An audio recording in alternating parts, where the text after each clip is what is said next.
नमस्कार साथियों, लीला एजुकेशन में आपका स्वागत है। हमने वर्ण विचार टॉपिक को कर लिया है। आज हम शुरू करेंगे शब्द विचार। शब्द विचार परिभाषा। वर्णों के सार्थक समूह को शब्द कहते हैं तथा भाषा की सबसे छोटी सार्थक इकाई शब्द होती है, जैसे कमल, कै प्लस मैं प्लस ल। तो ये भाषा की सबसे छोटी सार्थक इकाई है शब्द। अब बात करते हैं शब्दों के वर्गीकरण के बारे में। शब्दों के वर्गीकरण के बारे में शब्दों का वर्गीकरण 4 चीज़ों के आधार पर किया गया है।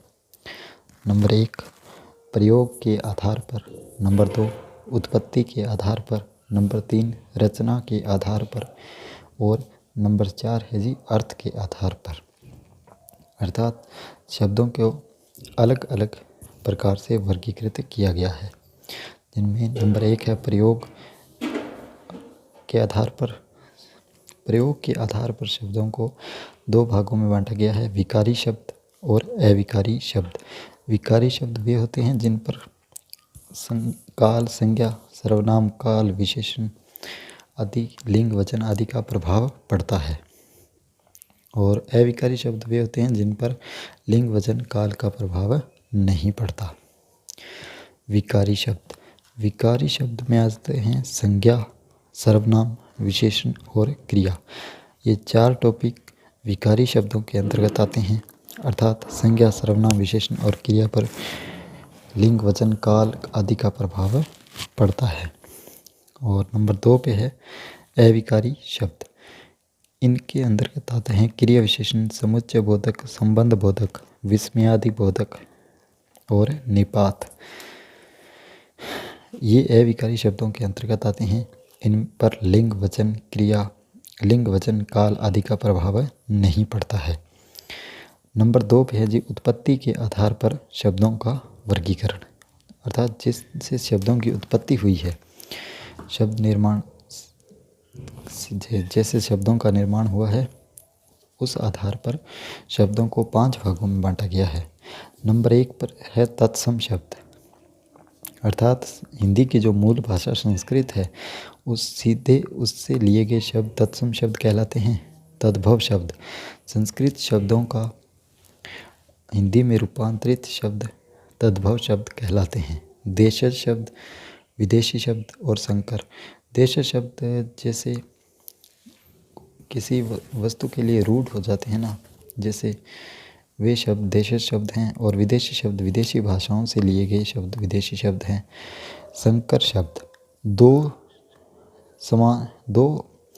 प्रकार के शब्दों से मिलकर बने होते हैं। जैसे टिकट घर, तो टिकट अंग्रेजी भाषा का शब्द है और घर हिंदी भाषा का शब्द है, तो ये एक संकर शब्द का उदाहरण है।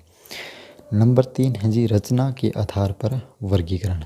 रचना के आधार पर शब्द 3 प्रकार के हैं, रूढ़ शब्द, यौगिक शब्द और योगरूढ़ शब्द। और अंतिम वर्गीकरण है जी अर्थ के आधार पर शब्दों का वर्गीकरण। इसमें ये सार्थक और निरर्थक 2 प्रकार से विभाजित किया गया है, सार्थक शब्द और निरर्थक शब्द।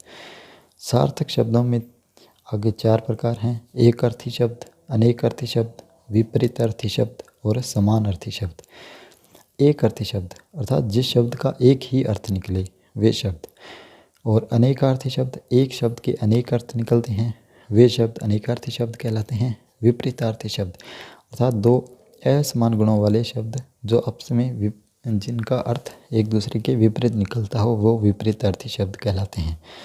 और समानार्थी शब्द जिनका अर्थ एक समान ही निकलता हो, वे समानार्थी शब्द कहलाते हैं। और दूसरा है निरर्थक, जिसका कोई अर्थ नहीं निकलता हो वह। तो अब बात करते हैं विकारी शब्दों के बारे में। विकारी शब्द वे शब्द जिन पर लिंग, वचन, काल, कारक, काल आदि का प्रभाव पड़ता है, विकारी शब्द कहलाते हैं। जैसे लड़का शब्द है, ठीक है, एक वचन के लिए लड़का प्रयुक्त होता है तो बहुवचन के लिए लड़के, ठीक है। तो उसी प्रकार से लड़के का स्त्रीलिंग के रूप में लड़कियां और लड़की शब्द, अर्थात इन पर लिंग, वचन और काल, कारक आदि का प्रभाव पड़ता है। विकारी शब्दों के 4 भेद किए गए हैं: संज्ञा, सर्वनाम, क्रिया और विशेषण। संज्ञा, सर्वनाम, क्रिया और विशेषण। साथियों, अब हम अध्ययन करेंगे विकारी शब्द के पहले भेद संज्ञा के बारे में। संज्ञा, संज्ञा का शाब्दिक अर्थ है नाम, अर्थात किसी वस्तु का नाम ही संज्ञा कहलाता है। शाब्दिक अर्थ यही है इसका। संज्ञा शब्द सम प्लस ज्ञा के योग से बना है और इसका अर्थ है समय ज्ञान, अर्थात समय के अनुसार शब्दों का ज्ञान करवाना या करना। शब्दों का ज्ञान करवाना या करना संज्ञा शब्द कहलाते हैं, संज्ञा कहलाते हैं।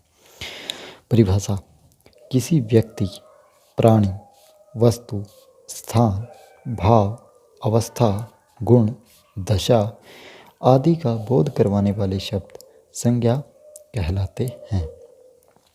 जैसे कि विकास, गाय, पेन, पुस्तक, जयपुर, दया, बचपन, मिठास, गरीबी आदि। अर्थात किसी व्यक्ति का नाम जैसे विकास, प्राणी सभी जीव जंतु तो इसमें गाय, ठीक है।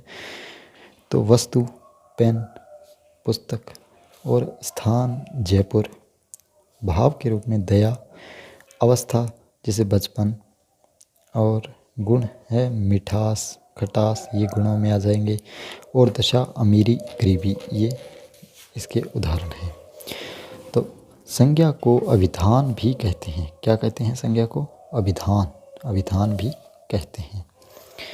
अब बात करते हैं जी संज्ञा के भेदों के बारे में। संज्ञा के भेद। रचना के आधार पर संज्ञा को 3 भागों में बांटा गया है, परंतु अर्थ के आधार पर संज्ञा के 5 भेद मिलते हैं। अर्थ के आधार पर संज्ञा के 5 भेद हैं और रचना के आधार पर 3 भागों में बांटा गया है। आज हम रचना के आधार पर संज्ञा के जो 3 भेद किए गए हैं, मूल रूप से पूछे सीधा, जैसे संज्ञा के कितने भेद हैं तो 3 ही होंगे: व्यक्तिवाचक संज्ञा, जातिवाचक संज्ञा और भाववाचक संज्ञा। यदि पूछे अर्थ के आधार पर संज्ञा के कितने भेद हैं तो 5 आएगा, अन्यथा 3 ही आएगा। मूल रूप से संज्ञा के 3 ही भेद हैं। तो नंबर 1 है व्यक्तिवाचक संज्ञा, नंबर 2 जातिवाचक संज्ञा, नंबर 3 भाववाचक संज्ञा। इसमें ये वाचक शब्द है, इसका अर्थ होता है जी बताने वाला, अर्थात ये बताता है कौन सी है, व्यक्तिवाचक है, जातिवाचक है या भाववाचक है, किस चीज़ का बोध करवा रहा है। ये वाचक इसलिए प्रयोग किया जाता है बताने वाले के रूप में। तो अब बात करते हैं नंबर 1 व्यक्तिवाचक संज्ञा। व्यक्तिवाचक संज्ञा वे संज्ञा शब्द जिनसे किसी व्यक्ति विशेष, वस्तु विशेष, स्थान विशेष का बोध होता है उन्हें व्यक्तिवाचक संज्ञा कहते हैं। व्यक्तिवाचक संज्ञा हमेशा एक वचन होती है, अर्थात ये एक गुण है व्यक्तिवाचक संज्ञा का कि व्यक्तिवाचक संज्ञा हमेशा एक वचन होती है। आइए देखते हैं कौन सी संज्ञाएं व्यक्तिवाचक संज्ञा में आएगी। तो व्यक्तियों के नाम जैसे विकास, अशोक, नरेंद्र, ये व्यक्तियों के जो नाम हैं वो व्यक्तिवाचक संज्ञा के अंतर्गत आते हैं। दिन व महीनों के नाम अर्थात रविवार, सोमवार, जनवरी, फरवरी, चैत्र, फाल्गुन, अर्थात कोई कौन से ही भाषा के महीने हों, चाहे वो अंग्रेज़ी के महीने हो, चाहे वो विक्रम संवत के महीने हों, चाहे वो कोई भी दिन हो, ये सभी सप्ताह के दिन वगैरह सभी व्यक्तिवाचक संज्ञा के अंतर्गत आते हैं, व्यक्तिवाचक संज्ञा के अंतर्गत आते हैं। अब बात करते हैं ग्रह व नक्षत्रों के नाम। ग्रह जैसे बुध, शुक्र, मंगल, पृथ्वी और नक्षत्र अनुराधा, पुष्य, स्वाति, रोहिणी।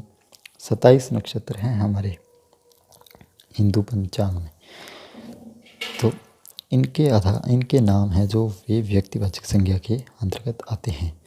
दिशाओं के नाम उत्तर, दक्षिण, पूर्व, पश्चिम, ये सभी दिशाओं के नाम भी व्यक्तिवाचक संज्ञा के अंतर्गत आते हैं। समुद्रों, सागरों व नदियों के नाम प्रशांत, हिंद, गंगा, यमुना, माही, घग्गर आदि सभी ये सभी व्यक्तिवाचक संज्ञा के उदाहरण होते हैं। पुस्तकों के नाम जैसे गीता, रामचरितमानस आदि ये सभी भी व्यक्तिवाचक संज्ञा के अंतर्गत आती हैं। युद्ध घटनाओं के नाम जैसे पानीपत का युद्ध, करगिल का युद्ध, 1857 की क्रांति की घटना, जलियांवाला बाग हत्याकांड की घटना, भोपाल गैस त्रासदी की घटना, ये सभी व्यक्तिवाचक संज्ञा के उदाहरण होते हैं। देश, राज्य, नगर के नाम जैसे भारत, नेपाल, राजस्थान, पंजाब, जयपुर, जोधपुर ये सभी व्यक्तिवाचक संज्ञा के उदाहरण हैं।